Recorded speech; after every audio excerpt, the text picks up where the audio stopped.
Now we can draw certain conclusions on the contemporary topic of women's cinema in the Republic of Korea. The Korean cinema of the second half of the 2010s is associated with the emergence of notable female directors born in 1980s. Yoon Ga-eun, Jeon Go-woon, Kim Bo-ra, and Kim Do-yeon. Their films have resonated strongly in South Korea and marked the emergence of a feminist wave, as they contain a feminine perspective on gender relations and inequality in South Korean societies.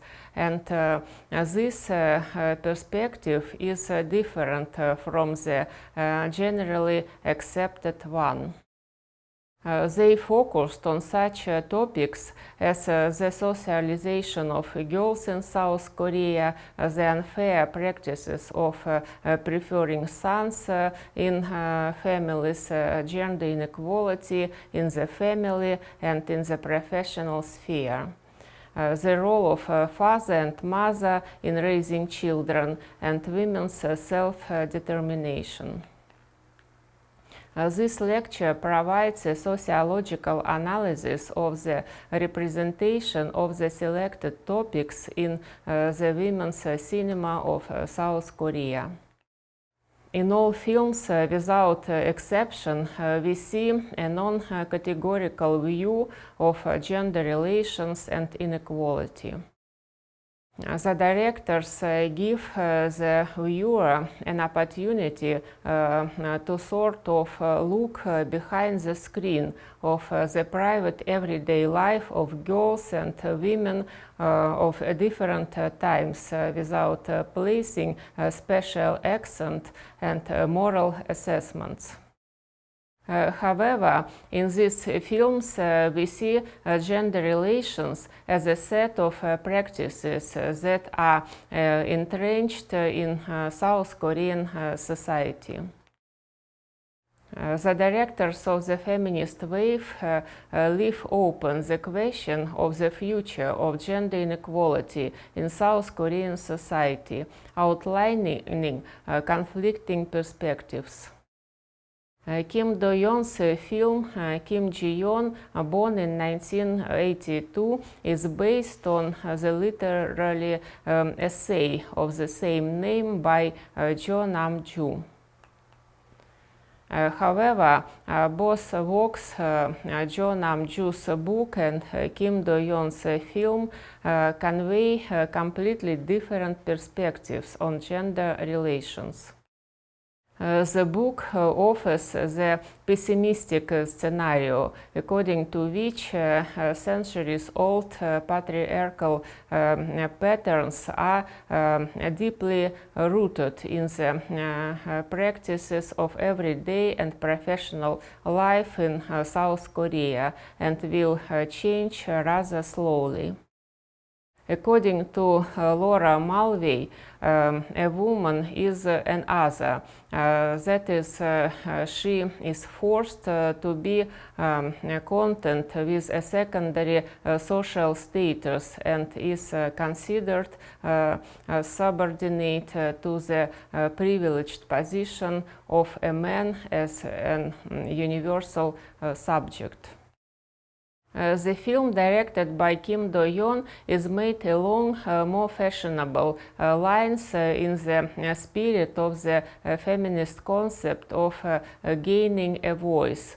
the heroine achieving a confident identity in the personal and public spheres.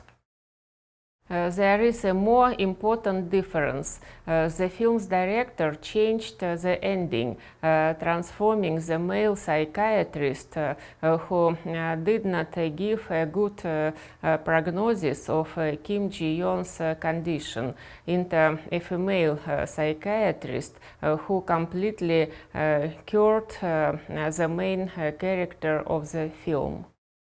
In the film, Kim Ji-yeon, gaining her own self, first rebuffs the young office workers who laughed at her because of the coffee spoiled out of awkwardness.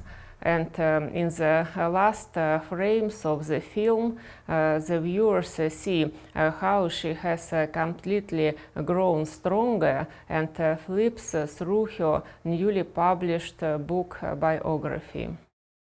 The same idea of finding a voice can be seen in Kim Bora's film House of the Hummingbird. The main character of which, Yeon-hee, learns to defend herself and her hobbies at the suggestion of a Chinese teacher. At the same time, films by women directors also focus on the obvious doom of female characters that are atypical for Korean society. In the film Microhabitat, Jeon Go-woon, with all the force of the impact of a work of art, demonstrated the lack of vitality of the type of her character Miso. She cannot fully resist the harsh repressive practices of existence in the society, where everyone is prescribed to be like everyone else. That is, to strive to a well-paid job, a successful family, and motherhood.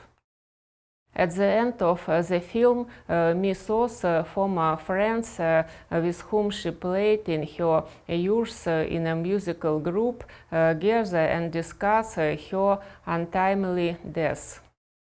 The same fate befell the Chinese teacher from the movie House of a Hummingbird, Kim Bora. She could not adapt to the school team, where she was considered strange and forced to quit. As a result, viewers learn that a young teacher died in the destruction of a breach in Seoul.